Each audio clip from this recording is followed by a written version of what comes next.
This episode is brought to you by Accenture.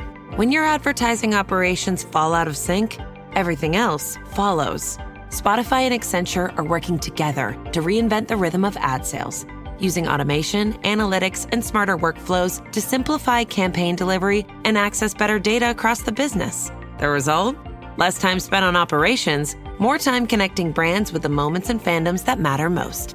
Learn more at accenture.com/Spotify. Listen, all you New Yorkers. Taxi. Okay, man, we're looking around. This is the 77 WABC minicast. Sunday morning. What's going on in the world? Well, with us today is General David Petraeus. Well, four-star general, head of the CIA. There's nobody better to talk to on a Sunday morning and know what the heck is going on than the general. Well, General Petraeus, give the American people an update. Well, perhaps we could start with the memorandum of understanding between the U.S. and Iran, which was a potentially significant tactical achievement, but seems to have increasingly uncertain strategic prospects. The MOU did halt the fighting, largely reopened the strait, created diplomatic space, but recent Iranian statements concerning their authority over transit through the strait, together with other actions, often, in fact, contradicting what it is that President Trump or our negotiators announced after one of the sessions together. All of this gives, I think, considerable pause. There are several realities that are becoming clear. First, the most consequential issues remain unresolved. They include short and long-term control over the strait. The IRGC says, the Islamic Revolutionary Guards Corps says, we have no involvement in this whatsoever, despite establishing a contact group between Iran and the U.S. to facilitate the freedom of navigation. The Iran nuclear program, including enrichment limits, verification, and inspections. One of the early achievements was that the Iranians were going to allow the International Atomic Energy Agency inspectors to return. That was then denied later on. What do we do about sanctions relief, frozen assets, the missile and drone programs, and Iran's support for destabilizing regional proxies? We should be very clear, second, that implementation, not announcement now, is going to determine success. And every subsequent Iranian action should be judged against the agreement's objective of reducing tensions and restoring freedom of navigation. So we should have pretty disciplined realism about this. It should be judged neither by hopes invested in it or skepticism surrounding it as well, but by Iran's actions in the weeks and months ahead. And so far, those have been a bit concerning, more than a bit. Understood. And, there's several sides in Iran. Who's really in charge? Who's calling the shots? And I tried to calm people down because I guess that one attack that happened last week on a cargo vessel, it wasn't authorized by anybody. It looked like it was coming from a single entity.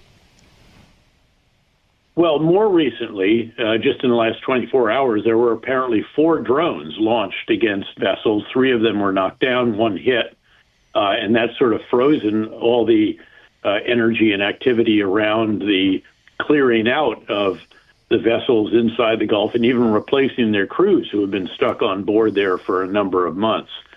The fact is that it appears there is a tug of war inside Tehran between the new supreme leader and the Islamic Revolutionary Guards Corps on the one hand, very hard line, and then the president and the negotiating team, which appear to be making agreements in the consultations and negotiations, which then in a number of cases have been then rejected or contradicted by statements by the IRGC.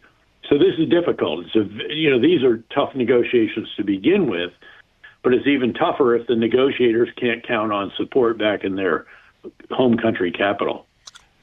So how many people have to agree? Is it the I guess the mullahs and the the army and the Iranian Guard? Well, it's the Islamic Revolutionary Guards. That is, of course, the regime protection force. It has its own Army, Navy, Air Force, in addition to the normal Army, Navy, Air Force, the Artesh. They appear to be the leader of the IRGC, and the new supreme leader, who has always been close to the IRGC, appear to be having linked arms. And then, again, the president and the negotiators and Speaker of the Parliament seem to be a bit more on the moderate side, noting that they're all hard lines, so this is all relatively speaking. And that's difficult. And I can only imagine the frustrations on the part of President Trump and of his negotiators. Now, in addition, Lebanon and Hezbollah, what the heck is going on there? I mean, it seems like the Israelis had them surrounded for a while, and I think the president asked them to stand down a little bit. Well, what's happened is that, keep in mind, this all began when Hezbollah very, very substantially attacked Israel some months back. Israel responded, and this time Israel's gone into Lebanon and taken control of some of the territory from which Hezbollah has been shooting at the villages and towns in northern Israel, many of which have had to be evacuated yet again, as they were in the months after the 10/7 attacks. And so they're trying to push them back to get the Lebanese army to come in and occupy those areas to keep Hezbollah from being able to return to them. And now the Iranians want to use the memorandum of understanding to lever us to lean on the Israelis and say, well, stop shooting at these guys. Even if they shoot at you, have some restraint because it's undermining the possibilities of the negotiations. I think the president has been fairly judicious in doing that. But this is putting Israel in a very, very difficult situation. They've not achieved the objectives they set out to attain when they launched these operations into Lebanon, into Hezbollah-controlled territory. The Lebanese military is not capable of disarming Hezbollah, despite agreements between the Lebanese government and Israel, historic in that regard, but there are just limits to how much the Lebanese military can do. And Israel gets shot at, they should respond, but now you have this additional factor that could undermine the negotiations in the wake of the Memorandum of Understanding, which some people have actually labeled the Memorandum of Misunderstanding, because it appears that the Islamic Revolutionary Guards Corps is interpreting it very differently from the way it was interpreted by the U.S. negotiators when it was reached. Understood. Russia and Ukraine, is there any hope there for peace? Very much. Yes, very, very much so, John. Ukraine is on the verge of being isolating the Crimean Peninsula, the occupied by Russia Crimean Peninsula, to the extent that there has been a declaration of emergency for the entire peninsula. So the summer tourisms are all trying to get back to Russia. The beaches are going to be emptied. Essentially, Ukraine is taking apart the Russian oil storage facilities and refineries in Crimea, to be sure, but also the refined products going into Crimea. There's limited ways in. You can either take a ferry. They've knocked out 3 of the ferries recently. The Kerch Strait Bridge, the pride of Putin, which has a railroad, that's not operating anymore, but the roads, and they now can hit that. And so there were such long gas lines in Crimea that the government there won't even sell gas to civilians. So you can see the extent to which this is, again, isolating Crimea. Then the route that comes in from southern Ukraine, you can go from the Russian Federation across the occupied southeastern part of Ukraine and then down into Crimea from the north. They've knocked out the bridges there, the roads, even the the pontoon bridges the Russians have built. And they also, as you may recall, in the past week or so, hit the Moscow refinery. It is offline, huge plumes of smoke and flames. And there are gas lines as far east in the Federation as Siberia. So they are really taking the fight to the Federation. They're going after the air and ballistic missile defenses, which prevented them from doing that before. Now Moscow is beginning to pull some of those defenses from the front lines and other areas to Moscow so they can keep the capital freer of this kind of activity.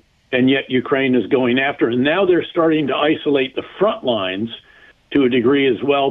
They've developed longer range Ukrainian drones that can get into the rear areas where you have the logistical bases and so forth. And those are no longer safe for Russian vehicles and headquarters and depots. So this is quite a significant development. Also an announcement that the Ukrainians killed or seriously wounded 31,500 Russians in the past month. So that is serious stuff. You can all start to see, it's very serious stuff, and you can start to see that when the U.S. reimposes the sanctions on Russia's sale of oil, which we lifted because of concerns about Brent crude, because of the Strait of Hormuz being blocked for so long, and then if we could ever do the package of sanctions in the Senate, supported reportedly by 90 out of 100 senators, we could really do enormous damage to the Russian economy, the war economy, which has already sustained enormous damage by repeated rounds of EU sanctions, at the same time that the EU is in the midst of providing the early tranches of 90 billion euros of financial and economic assistance. That is an enormous lifeline to Ukraine. So a lot of really positive developments in terms of perhaps offering the possibility that Vladimir Putin might actually have to seek a cessation of hostilities, perhaps as much as does Ukraine. So we have to see how this evolves in the months ahead, whether Ukraine can just continue the pressure so that Russia cannot get back on its feet in terms of air and ballistic missile defenses, which are right now depleted enough that Ukraine is having this enormous impact deep into the Russian Federation and, again, isolating the Crimean Peninsula. And perhaps they have to start withdrawing elements from locations where they just no longer can sustain them.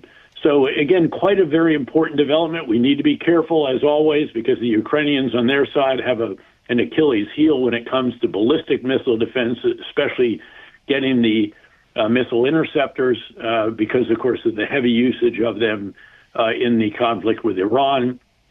And also, Russia is now starting to manufacture jet-powered Shahed drones, which makes it more difficult for the piston-driven Ukrainian drone interceptors to be as effective as they have been, knocking down over 90% of those drones. General David Petraeus, thank you for the update for all the American people, and you really provide a great service, and thank you for everything you've done for our country and continue to do for our country. A privilege, Sean. Thanks. Always great to be with you. Thank you so much.